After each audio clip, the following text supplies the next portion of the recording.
గౌరవనీయులు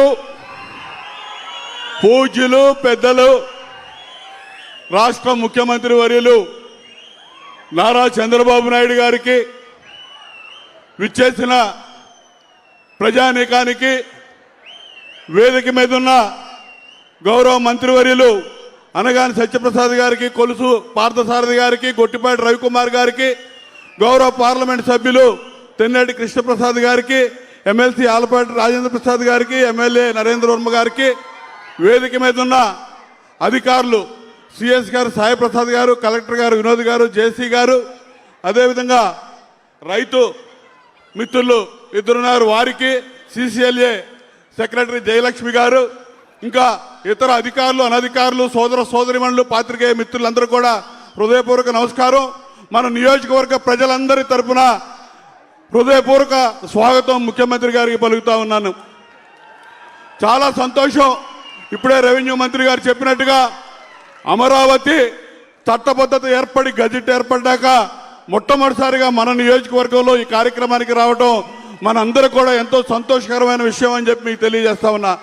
ఇక ఆ సబ్జెక్ట్ కానీ రెవెన్యూ సబ్జెక్ట్ మీ భూమి మీ హక్కు కార్యక్రమానికి గౌరవ ముఖ్యమంత్రి గారు ఇచ్చేశారు. ఆ అంశాలు గారు అన్ని కూడా రెవెన్యూ మంత్రి గారు ముఖ్యమంత్రి గారు మీకు వివరిస్తారు. ప్రధానంగా ఈ 22 నెలల పరిపాలనలో ముఖ్యమంత్రి గారు నారా చంద్రబాబు నాయుడు గారు నాయకత్వంలో కూటమి ప్రభుత్వం పనిచేస్తున్నటువంటి తీరు మీరందరూ ఒకసారి ఆలోచన చేయండి. సూపర్ 6 కార్యక్రమాలు అమలు, మన నియోజకవర్గంలో అమలవుతున్నటువంటి సంక్షేమ కార్యక్రమాలు కానీ అమలవుతున్న కార్యక్రమాలు మనందరం కూడా బేరీజ్ చేసుకోవాల్సిన అవసరం ఉంది, గుర్తు చేసుకోవాల్సిన అవసరం ఉంది. ఎందుకు చెప్తా ఉన్నానంటే 14 నుంచి 19 వరకు విడిపోయిన ఆంధ్రప్రదేశ్ రాష్ట్రంలో ఆ రోజు నారా చంద్రబాబు నాయుడు గారికి ప్రజలు ముఖ్యమంత్రిగా అవకాశం ఇస్తే ఆ రోజు ఏమీ లేని రాష్ట్రం, ముఖ్యమంత్రి గారు ఆఫీస్ అధికారులు కూర్చోటానికి కుర్చీ కూడా లేనటువంటి పరిస్థితుల్లో విడిపోయిన ఆంధ్రప్రదేశ్ రాష్ట్రాన్ని ప్రజలు ఇచ్చిన అధికారంతో బ్రహ్మాండంగా అధికారం ఉపయోగించి సంక్షేమం అభివృద్ధి రెండు కళ్ళుగా ఆ రోజు ముందుకు తీసుకెళ్లారు చంద్రబాబు నాయుడు గారు. ఒక్క ఛాన్స్ అని చెప్పి ఒక్క ఛాన్స్ ప్లీజ్ అని 10 సార్లు అడిగితే మోసపోయి 2019లో జగన్మోహన్ రెడ్డికి అధికారాన్ని ఇస్తే ఈ రాష్ట్రాన్ని ఏ విధంగా దోపిడీ చేశాడో, ఏ విధంగా వ్యవస్థల్ని సర్వనాశనం చేశాడో చూశాం. అమరావతి విధ్వంసం, పోలవరం వినాశనం అన్ని చేసి వెళ్ళిపోయినటువంటి పరిస్థితి. ఈరోజు ప్రజా జీవితానికి పనికిరాడని 11 సీట్లకి పరిమితం చేశారు ప్రజలు. ఈరోజు మళ్ళా చంద్రబాబు నాయుడు గారి నాయకత్వంలో 164 సీట్లు కూటమి ప్రభుత్వానికి ఇచ్చి మీరందరూ ఎప్పుడూ లేని మెజార్టీలు అందించినందుకు మీ అందరికీ ధన్యవాదాలు తెలియజేస్తూ ఆర్థిక వ్యవస్థని గాడిలో పెడుతూ ఈరోజు ఇచ్చిన హామీలన్నీ అమలు చేస్తూ ఇవాళ ముందుకు పోతున్నటువంటి వ్యక్తి ముఖ్యమంత్రి చంద్రబాబు నాయుడు గారు.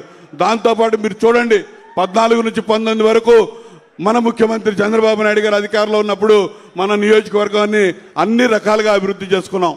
ఎప్పుడు జరగనటువంటి అభివృద్ధి ఆ 5 ఏళ్ల కాలంలో వారిచ్చిన అవకాశంతో సీసీ రోడ్ల నిర్మాణం కానీ, అదేవిధంగా లంక గ్రామాల్లో పోతాలంక లిఫ్ట్ ఇరిగేషన్ స్కీమ్ కానీ, రహదారుల నిర్మాణం కానీ అన్నీ బాగు చేశాం. 19లో అధికారం మారితే మొత్తం విధ్వంసానికి గురైనవి. డెల్టా ప్రాంతం బ్లాక్ కాటన్ సాయలు ప్రతి సంవత్సరం రిపేర్లు లేకపోతే మొత్తం పాడైపోయే పరిస్థితి. ఆ పరిస్థితిలో రోడ్లన్నీ విధ్వంసానికి గురైనవి. మళ్ళా ఈ 20 నెలల కాలంలో మన ముఖ్యమంత్రి చంద్రబాబు నాయుడు గారు వచ్చిన తర్వాత అభివృద్ధి కార్యక్రమాలన్నీ శరవేగంగా ముందుకెళ్తా ఉన్నాయి అనేది మరి మీ అందరికీ గుర్తు చేస్తూ అదే అంశం ముఖ్యమంత్రి గారికి తెలియజేస్తూ ఇంకా డెల్టా ప్రాంతం సార్ 1,13,000 ఎకరాలు 20,000 ఎకరాలు హార్టికల్చర్ మిగతాదంతా మాగాణి భూములు ఉన్నాయి సార్.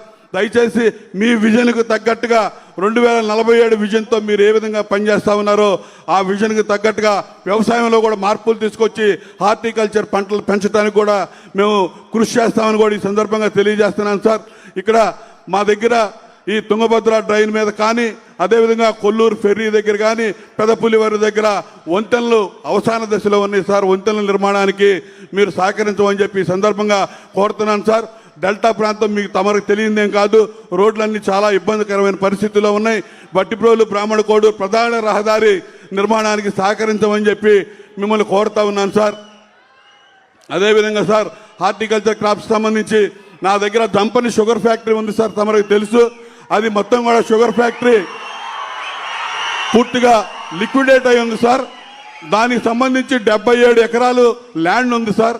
చిన్న చిన్న దానికి సంబంధించినటువంటి సమస్యలు ఉన్నాయి సార్. అవి తీర్చితే మీరు ఎంఎస్ఎంఈ పార్కు కింద బ్రహ్మాండంగా అభివృద్ధి చేయడానికి అగ్రి బేస్డ్ ఇండస్ట్రీస్ తీసుకురావడానికి ఉపయోగపడిద్దని చెప్పి తమరికి గుర్తు చేస్తా ఉన్నాను సార్. వీటికి ఉదయం రేపు మీతో మీటింగ్ ఉంది సార్. ఇవన్నీ కూలంకషంగా చెప్తాను, ఇప్పుడు సమయం లేదు కాబట్టి వాటన్నిటికీ సహకరించి రైతాంగం 100% వ్యవసాయ ఆధార ప్రాంతం, వ్యవసాయం మీద ప్రత్యక్షంగా కానీ పరోక్షంగా కానీ 190 మంది ఆధారపడి జీవనం సాగించేటటువంటి ప్రాంతం సార్. ఇరిగేషన్ వ్యవస్థ అంతా పాడైపోయి ఉంది సార్. ఇరిగేషన్ అదేవిధంగా డ్రైనేజ్ కాలువల నిర్మాణానికి కొంచెం పొడుగు తీయడానికి డీసిల్టింగ్కి నిధులు ఇమ్మని చెప్పి సందర్భంగా కోరుకుంటూ ముఖ్యమంత్రి గారు మరొకసారి మీరందరూ హృదయపూర్వక హర్షధ్వానాలతో స్వాగతం పలికి వారికి ధన్యవాదాలు, అమరావతికి చట్టబద్ధత సాధించేందుకు మరొకసారి ధన్యవాదాలు తెలియజేయవలసిందిగా కోరుతూ సెలవు తీసుకుంటా ఉన్నాను. అందరికీ ధన్యవాదాలు.